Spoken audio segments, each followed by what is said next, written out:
Table ronde, table ronde, table ronde.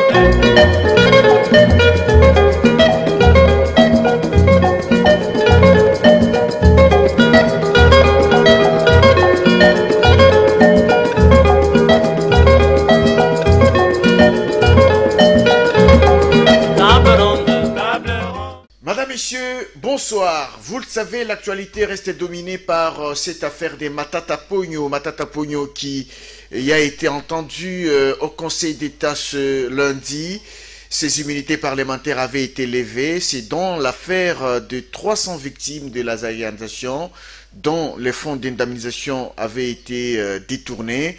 L'actualité aussi, c'est la loi sur la nationalité congolaise. Faut-il verrouiller l'accès à la présidence de la République par des Congolais nés des pères et des mères congolais? Nous recevons pour cela le président de la GSN, Monsieur Camille Richard Kalele Malobo. Bonsoir. Bonsoir, monsieur. Vous êtes président de la GSN. La GSN, c'est l'ASBEL, Génération Congo Nouveau. Je pense que nous vous avons déjà reçu sur ces plateaux, vous n'êtes plus à présenter. C'est ça. Alors, tout d'abord, il y a quand même un décès qui a frappé la RDC, c'est le décès du cardinal Laurent Mosengo qui s'en est allé. Quel a été votre sentiment lorsque vous avez appris son décès? En tout cas, la GSN et son président, qui je suis, étions atterrés d'avoir appris cette triste nouvelle. Vous savez, le cardinal Mosengo, au-delà de ses prestations en tant que prince de l'Église, il était pratiquement devenu un parent pour la nation. Parce que c'est quelqu'un qui était dans tous les fronts pour défendre l'intérêt de la population. Nous l'avons vu jouer son rôle des pères sans tenir compte de quel pouvoir qui était en place. Vous savez, avec les maréchals, le cardinal Mosengo jouait pour l'intérêt du peuple. Il l'a fait contre la Kabylie. Et même lorsqu'il sentait que ça n'allait pas avec le pouvoir actuel, il n'avait pas sa langue en poche. Oui. Donc c'est quelqu'un qui a vraiment beaucoup travaillé. Et souvenez-vous... Surtout avec, pas les pouvoirs actuels, mais l'ancien pouvoir, les Joseph Kabila. Oui, surtout la Kabylie. Ouais. Avec les pouvoirs actuels aussi, vous savez, oui. Lorsque ça n'allait pas, oui. Il n'avait pas sa langue en poche, comme je dis. Bon, il n'a pas eu le temps de beaucoup critiquer, parce qu'entre nous soit dit, puisque là, Félix gère, en tout cas, à mon avis, gère bien, oui. Mais le cardinal était toujours prêt à prendre position quand il sentait que ça n'allait pas. Mais au-delà de ça, il montrait qu'il est papa, parce que, souvenez-vous, je crois qu'il a célébré une messe à l'occasion de l'anniversaire de Kabila, oui. Et en même temps, il était bien avec Félix Tshisekedi. Donc, c'était vraiment, il était au centre, oui. Il jouait vraiment, il faisait les papas. Donc, c'est une perte énorme pour la République. Et nous promettons de continuer son combat jusqu'à voir les médiocres dégagés définitivement. Nous allons mener ce combat-là jusqu'au bout. C'est sa phrase qu'il laisse aux Congolais. C'est sa phrase. Nous allons continuer son combat et je prends les condoléances à toute la nation. Je pense même, je dirais, à l'Afrique, parce qu'il il n'était pas seulement pour nous, il était pour toute l'Afrique. Et mes condoléances à l'Église catholique et à sa famille biologique. Merci. Alors, nous parlons de la Génération Congo Nouveau, votre ASBEL dont vous êtes président. Vous l'avez déjà implanté, vous avez acquis un siège national. Nous avons déjà présenté ce siège. Actuellement, est-ce que vous êtes là à ne recevoir que des jeunes ou vous pensez à d'autres activités pour encadrer ces jeunes? J'avais annoncé différents objectifs de la GCN. Parmi lesquels il y avait justement la formation. La formation concernant la langue, l'apprentissage de la langue. Nous sommes bien sûr des Congolais, notre langue principale c'est le Lingala, mais en tant que grand pays francophone, on parle aussi, on a les Français comme outil de travail. Alors on ne peut pas dire que non, nous ne pouvons pas être complexés, de nous focaliser seulement à apprendre le français, mais non. J'entends des fois des gens dire « Oh non, il faut parler lingala, pas le français ». Non, c'est ça notre outil de travail. N'est pas apprendre le français aux gens, n'est pas aider les gens à perfectionner, à améliorer leur français, ce n'est pas les aimer, ce n'est pas les encourager à obtenir de l'emploi, parce que vous pouvez beau être intelligent, mais si vous ne savez pas parler ou écrire correctement le français, je ne vois pas une boîte sérieuse vous recruter. Donc nous avons commencé la formation. Ah, la formation a commencé. Oui, oui, on apprend déjà. Il y en a qui apprennent carrément le français. Il y en a d'autres qui sont dans des promotions d'amélioration pour améliorer leur français. Évidemment, on fait d'abord les tests pour voir les niveaux de chaque candidat. Mais ça a déjà commencé. Nous faisons également cela pour le cours d'anglais.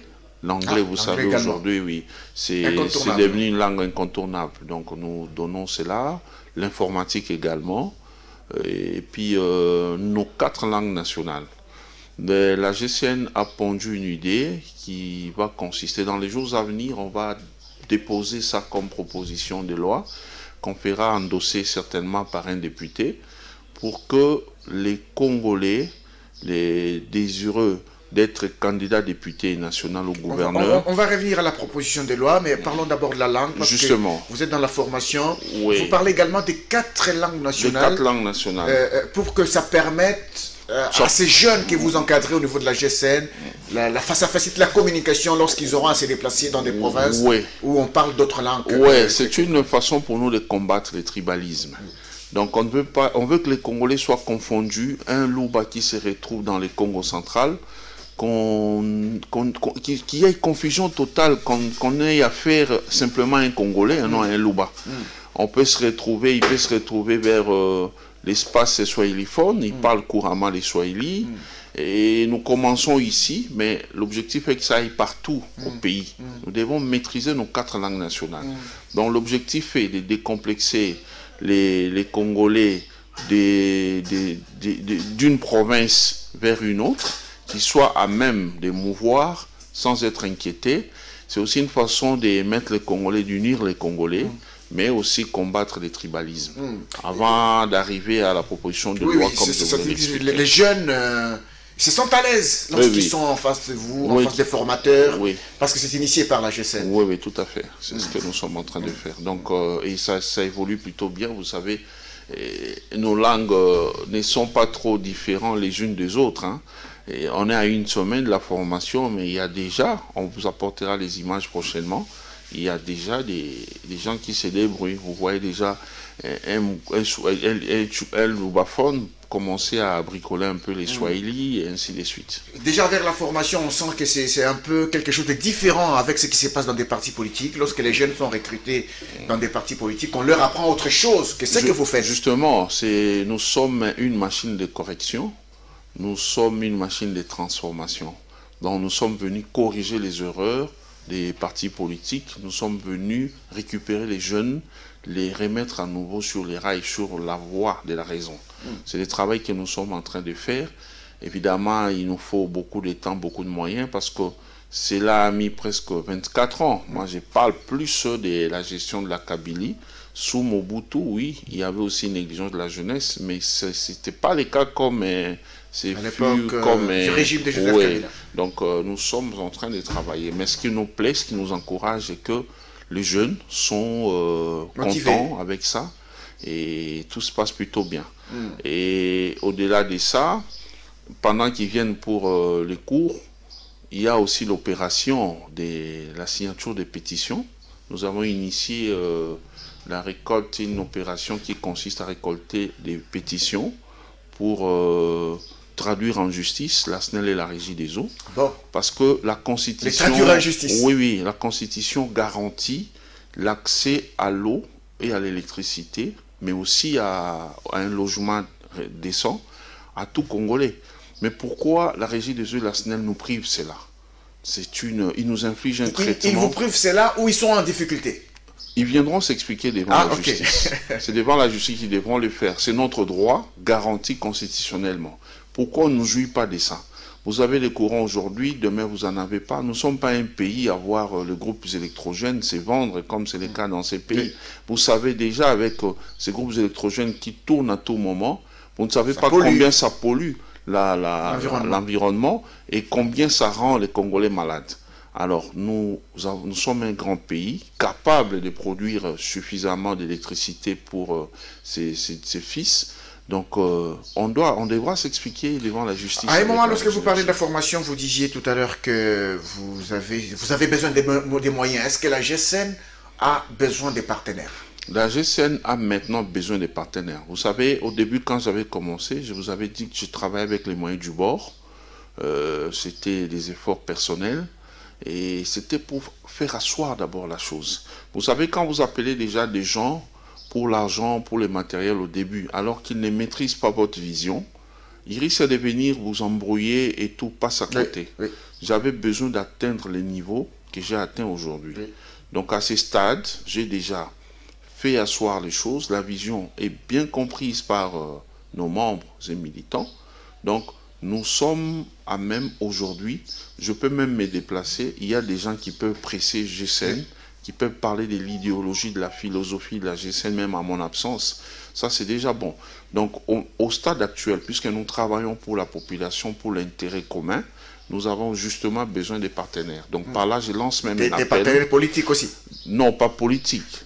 Pas politiques, surtout pas des politiques véreux. Okay. Des politiques correctes, il y en a. Okay. Je peux prendre l'exemple des gens qui peuvent apporter un plus à la GSN. Je prends, pour le moment, je sais qu'il y en a, mais je peux prendre l'exemple de deux. Pour moi, avoir Gabriel Monkia comme un sage qui nous prodigue des conseils, des fois, ce n'est pas un problème. Parce que, tenez, il y a deux bonnes raisons qui nous motivent de collaborer avec lui. Premièrement, Gabriel Monkia n'a pas trempé dans des histoires de la Kabylie. Vous savez, c'était un pouvoir d'occupation, la Kabylie. C'était un pouvoir qui nous gérait par défi.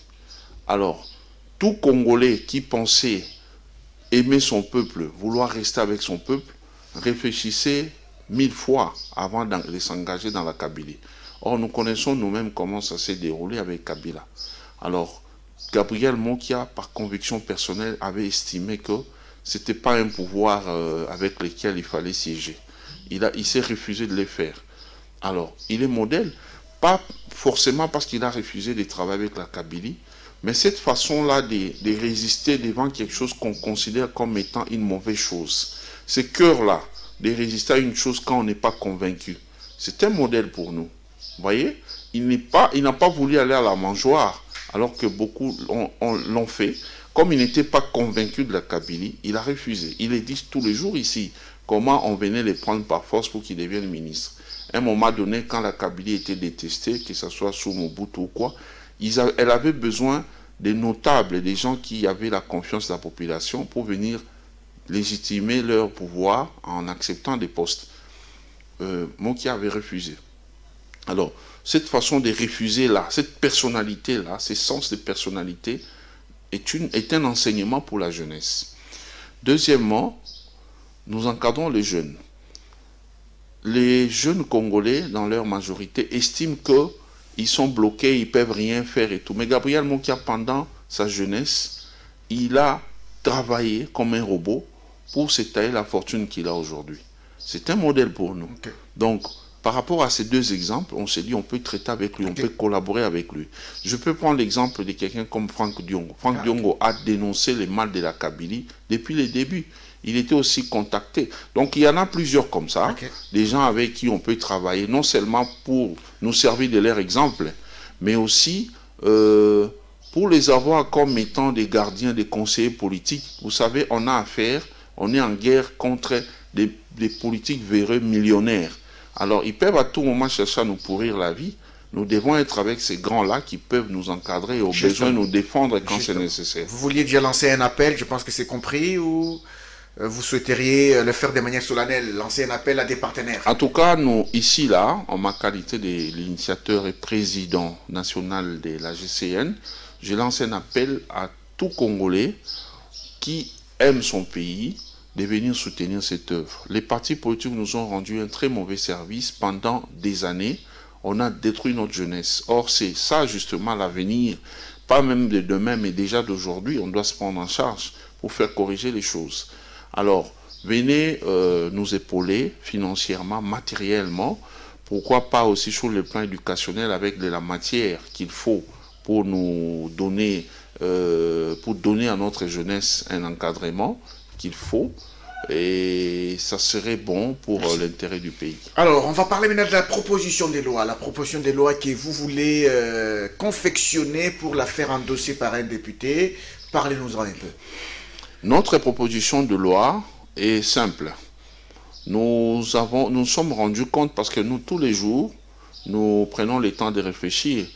Outre les résolutions trouvées avant de créer la GCN, nous continuons à réfléchir sur comment faire pour aider notre pays à se débarrasser des anti-valeurs.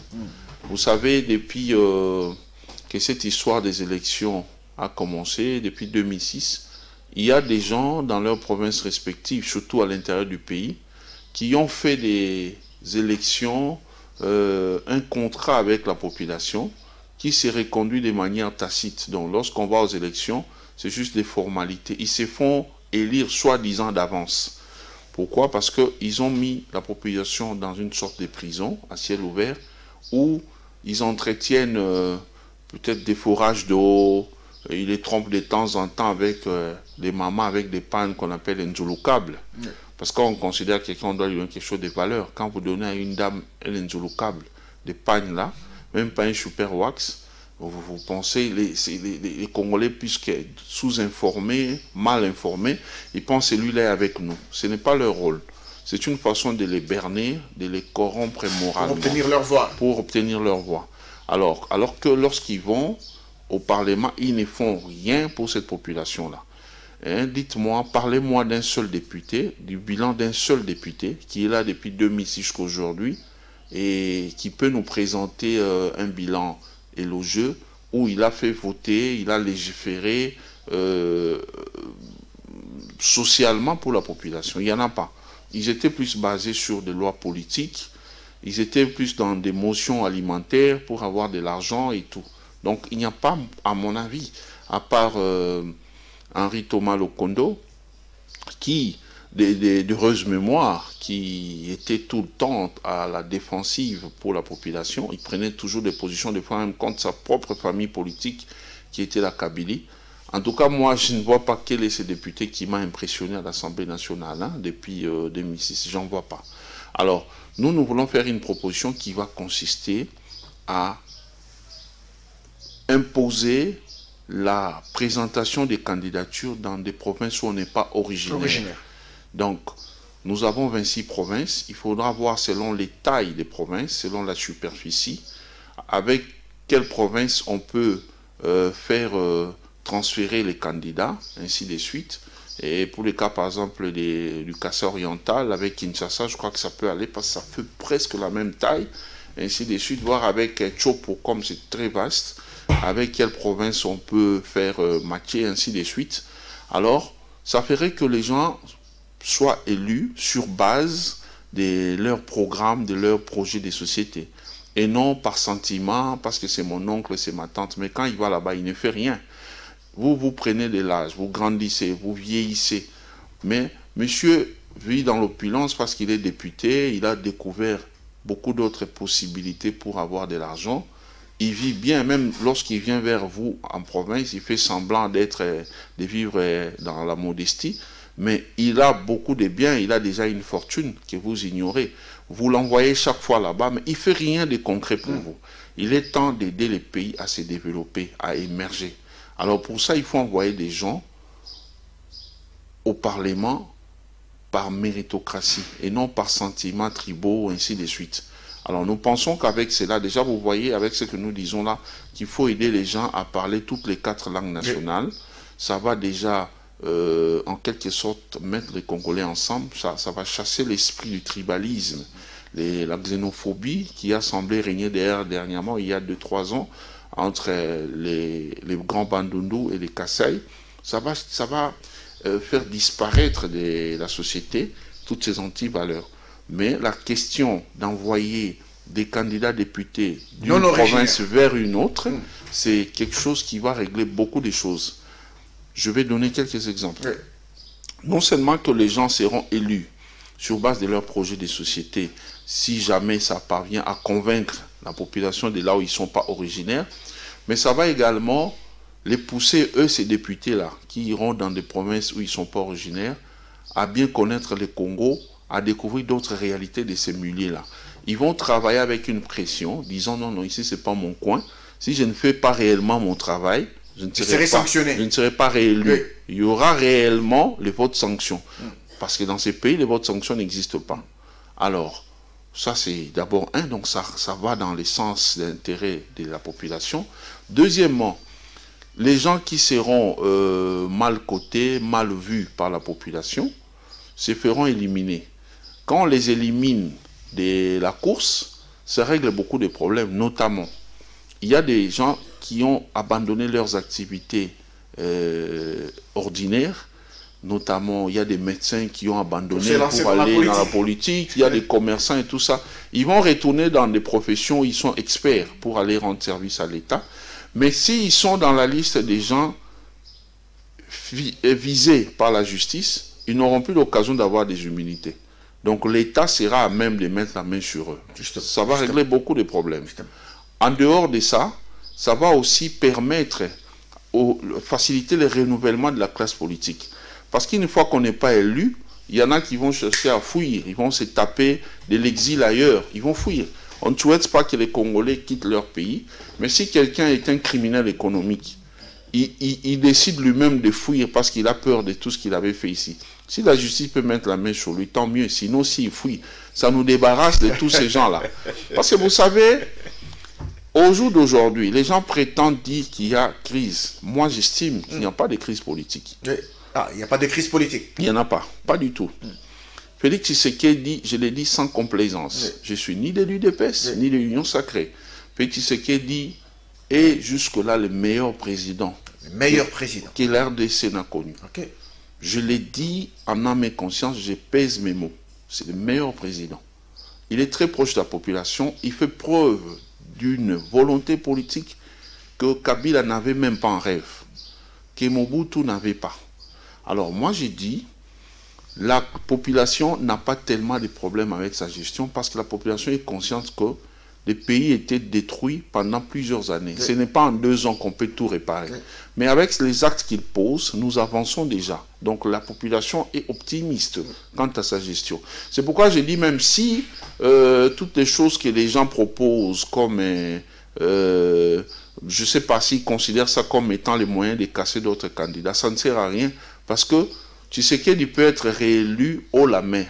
Donc tranquillement, sans trop de problèmes. Parce que jusque-là, il mérite la confiance de la population. La preuve est que les gens, par exemple, de la Mouka, qui prétendent être populaires et tout ça, mais ils sont incapables de mobiliser pour aller protester. Tshisekedi laisse la liberté à ceux-là d'aller manifester. On montre ça même à la télé, à la RTNC. Mais ils sont incapables de mobiliser. C'est-à-dire le peuple n'en veut plus.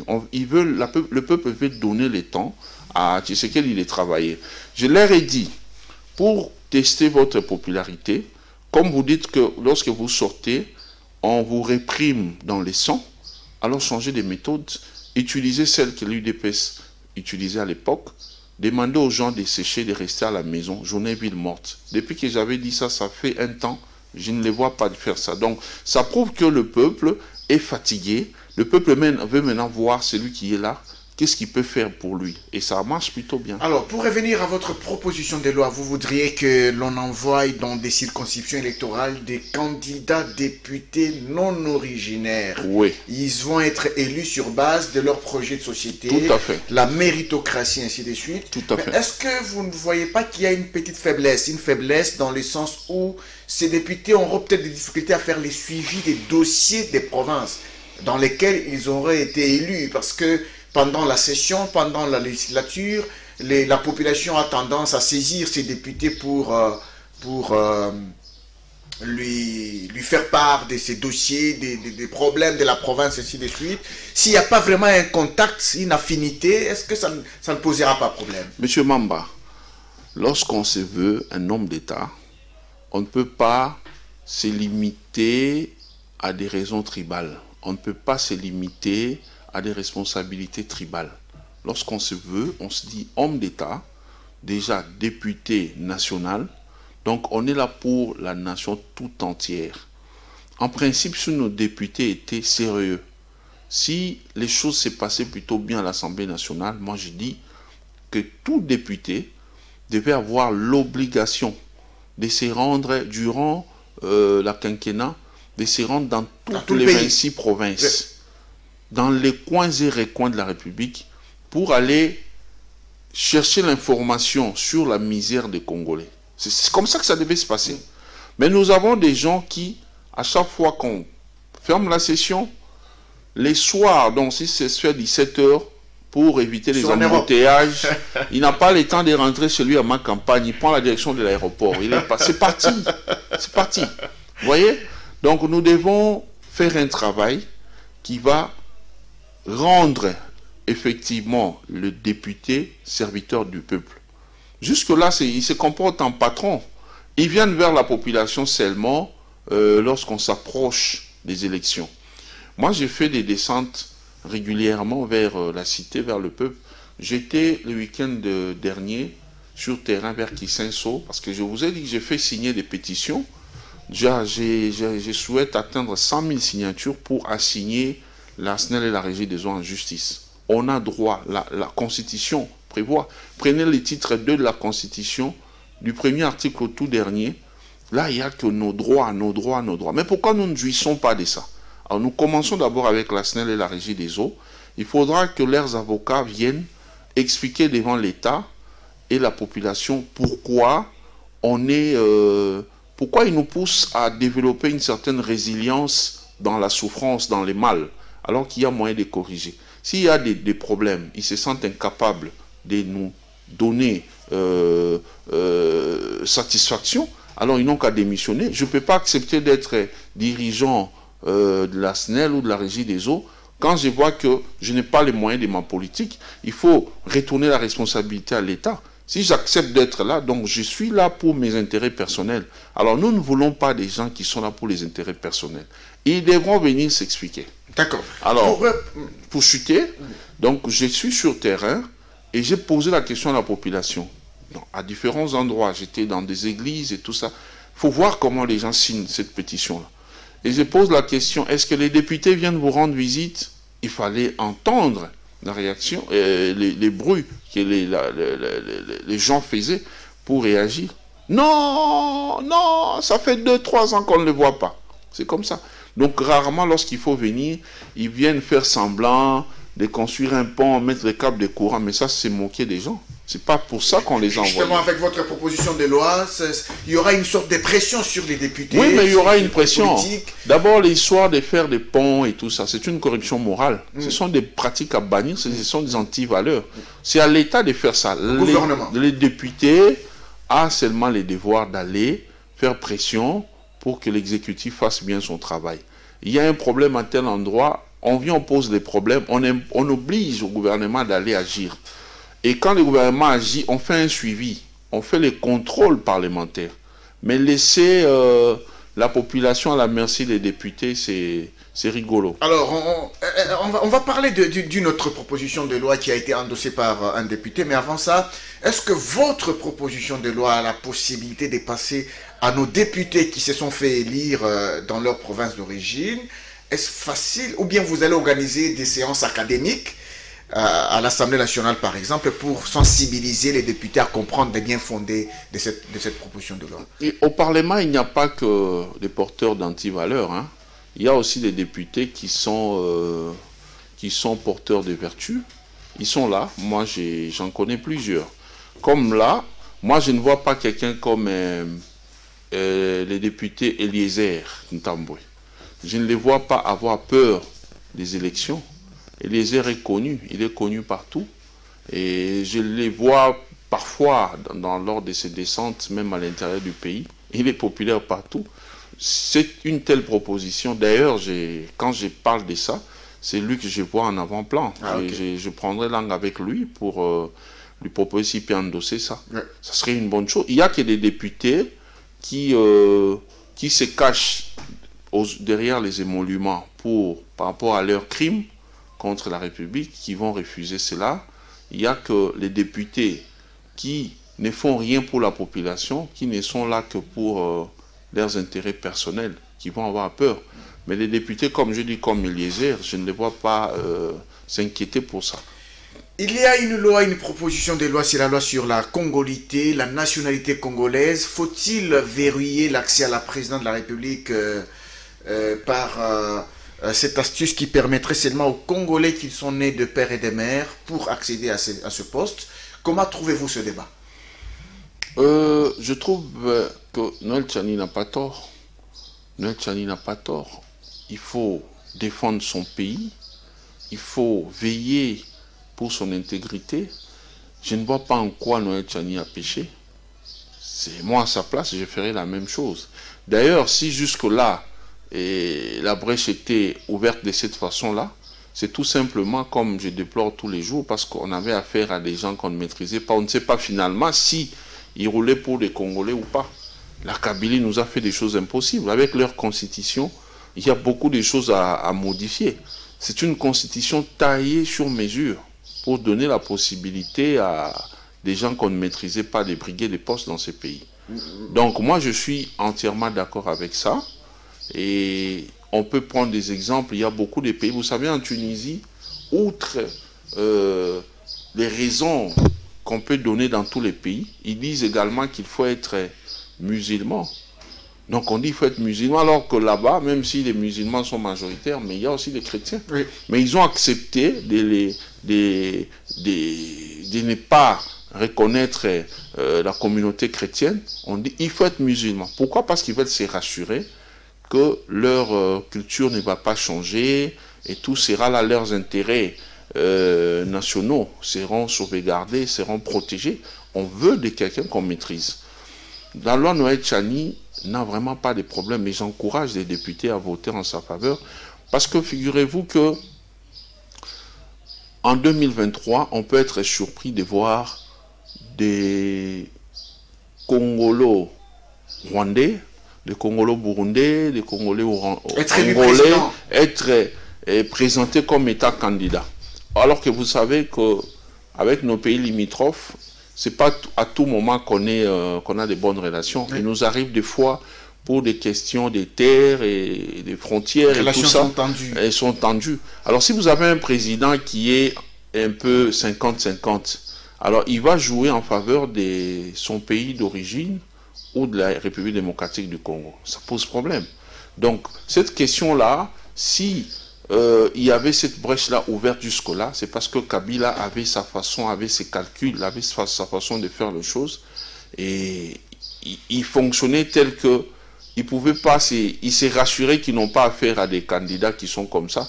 Tout était traité à l'avance, toutes les candidatures, donc il jouait un peu à ça. Maintenant que Tshisekedi vient avec la démocratie, l'état de droit, ça peut arriver qu'on ait affaire à des gens comme ça. Et puis n'oubliez pas que la Kabylie rêve de revenir au pouvoir. Oui. Or, nous savons que la Kabylie est le pouvoir issu de l'AFDEL.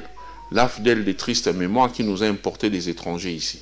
Alors, comme Kabila ne fait pas, ça saute aux yeux, on voit qu'il ne fait pas tellement confiance à ses collaborateurs congolais. Ça peut arriver que les FCC nous alignent quelqu'un qui a un cas comme ça. Il est un peu rwandais, congolais et tout ça. Alors, nous serons exposés. Et une fois que quelqu'un qui n'est pas à 100% congolais passe par là, il va s'arranger pour faire modifier les choses de manière à rester longtemps, à faire venir ses frères qui ont le même cas que lui. Non, ça, on n'accepte pas. Mais quand même, il y a des acteurs politiques qui se sentent visés par cette loi, la loi Tchani. Moïse Katumbi, par exemple, qui se sent visé, pour lui, c'est Félix Tshisekedi qui serait derrière cette proposition de loi pour l'écarter de la course à la présidentielle de 2023. C'est justement ça les anti-valeurs que la GCN dénonce. Si Moïse Katumbi a une vision pour ce pays et que la loi proposée joue en sa défaveur en tant qu'individu pour se présenter comme candidat président de la République, mais c'est simple, Ensemble pour les changements, à mon sens, est un grand parti politique au jour d'aujourd'hui. Alors, si cela est le cas, on doit dépolitiser, on doit dépersonnaliser les ambitions. Ça ne peut pas être seulement lui qui soit candidat président. Oui. Dans sa famille politique, il y a des gens qui n'ont rien à reprocher par rapport à cette question des nationalités. Oui.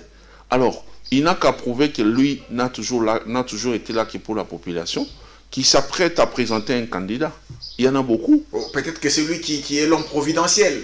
Non, non. Peut-être dans son parti, il est l'homme providentiel. Mon frère, c'est justement là où la GCN trouve de plus en plus sa raison d'être. Lorsqu'on parle des entreprises politiques privées, c'est justement ça. Oui. Vous avez quelqu'un d'intègre, d'intelligent comme Lutundu, Christophe Lutundu, l'actuel ministre des Affaires étrangères. Je crois qu'il est VPM. Hein? Vous avez quelqu'un comme lui. On ne peut pas le présenter comme candidat, président de la République, pour les comptes de la famille politique Moïse Katumbi. Vous avez quelqu'un comme même Christian Mwando Simba. C'est aussi une tête bien faite, l'actuel ministre du Plan. On ne peut pas les présenter, il faut seulement que ce soit Moïse Katumbi. Ça pose problème. Et puis, pourquoi il faut être égoïste? Lui, Moïse Katumbi, il est katangé. Le pouvoir a fait 24 ans dans les Katanga. Donc les Katanga est la seule province de la RDC à avoir des présidents. Non. Non, par rapport à plusieurs raisons. Même si la raison que je viens d'évoquer sur la province ne tient pas tellement la route, mais pour le petit peuple, ça fait réfléchir. Ça fait réfléchir. Le pouvoir était chez les Bakongo pour un petit temps. Il est allé chez les Bangala pendant 32 ans. Le pouvoir semble faire un petit voyage vers les Kasaï. Alors, on ne sait pas, à mon sens, Félix aura son deuxième mandat parce qu'il travaille bien. Oui. Alors, si le pouvoir peut aussi, une fois encore, retourner vers les Congos centrales, où est le problème? Ça ne dérange pas. Moi, je pense que ce qui se passe avec les gens d'ensemble, hein, c'est les gens doivent avoir honte. Ils sont en train de défendre un individu. C'est une honte. On doit éviter ça. Donc la loi Tchani défend les intérêts du pays et eux, Ensemble pour la République, défendent un individu. Oui, si on aime le pays, on doit dépolitiser les débats. On doit dépersonnaliser les débats. Donc tout doit tourner autour de l'intérêt du peuple. Cette loi de Tchani, les gens appellent ça sous la congolité, c'est faux. On veut nous importer l'ivoirité ici. Oui, oui. On refuse ça. C'est un concept dangereux. Ici, ça m'étonne, ça m'a même fait mal. Moi, j'ai beaucoup de respect pour les hommes de Dieu. Ça m'a fait mal d'entendre le cardinal Ambongo parler de ça là-bas. J'ai beaucoup de respect, je me réserve de commenter. Mais vraiment, j'ai pris le cardinal Ambongo. Si il m'entend, qu'il évite ça prochainement. Que les politiques ne l'emballent pas des fois dans leurs histoires. Les pays ont besoin d'être sécurisés. Nous sommes déjà très fragiles. Ne poussons pas notre pays à être considéré finalement comme étant un colosse au pied d'argile. Nous sommes un grand pays, mais on ne peut pas être fragile à ce point. Donc accéder à cette fonction-là, c'est devenu une foire pour tout le monde. Donc avec cette allure, notre ami ici, un monsieur qu'on chante tout le temps là, je crois qu'il est libanais, Abedachou peut aussi se présenter comme candidat président de la République. Non, soyons sérieux mes frères. Alors, Matata Pogno, ses immunités parlementaires avaient été levées, on a crié à l'acharnement, lui aussi. Est-ce que vous pensez qu'il y a de l'acharnement dans ces dossiers? Non, comment ça, de l'acharnement? Moi, je dis toujours aux kabylistes, qu'ils soient convertis en union sacrée ou pas, tout celui qui a travaillé avec Kabila doit savoir que Kabila ne leur avait pas rendu un bon service. Malgré les millions qu'ils ont, les silences de Kabila, les laxismes dans la gestion, l'impunité permanente avec laquelle il gérait ces pays ne les a pas aidés. Ça a poussé les gens à voler, à détourner, à détruire. Alors, pendant ce temps, l'État ne dormait pas. L'État peut être là, observant. Vous travaillez pour l'État, pendant que vous êtes là, l'État vous laisse faire. Mais quand vous partez, un autre bon animateur, un patriote arrive, il interroge l'État sur ce qui s'était passé pendant la gestion de XY personnes. Alors, c'est le travail que l'IGF est en train de faire. Et grâce à ce travail, l'État va récupérer ses biens spoliés, des maisons là je parle, l'État peut récupérer de l'argent parce que vous entendez toutes les personnes qu'on interpelle, on parle toujours en termes de millions. Alors tous ces millions-là, si on parvient à les récupérer, ça va renflouer les caisses de l'État, ça ferait l'affaire pour la population. Alors, au-delà de ça, ça va aussi nous aider. Si on peut un peu prendre les gens qui mettent de l'embouteillage sur la scène politique, créant des fausses crises politiques pour montrer que non, Tshisekedi ne fait rien, lui mettant des coques en jambes à tout moment. Si l'État récupère ces gens, ils partent d'abord se reposer. C'est aussi pour leur bien. Ils vont au centre pénitentiaire se reposer. Où est le problème?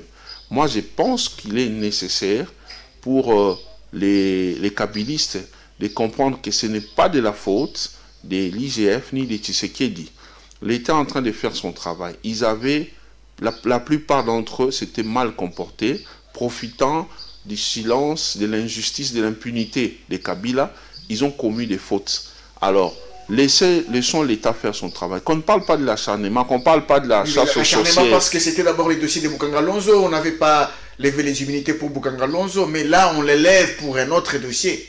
Mais j'en ai parlé ici, M. Mamba, avec vous.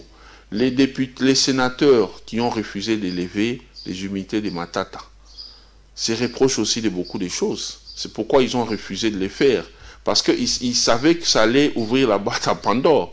Alors, maintenant que ils sont allés en vacances, d'ailleurs, c'est eux-mêmes qui ont réclamé ça. La plénière était en direct. On a vu comment ils s'acharnaient contre leur président, demandant d'aller en vacances. Maintenant qu'ils sont allés en vacances, les règlements prévoient qu'en cas de vacances, s'il y a urgence, c'est les bureaux qui traitent, les bureaux à traiter.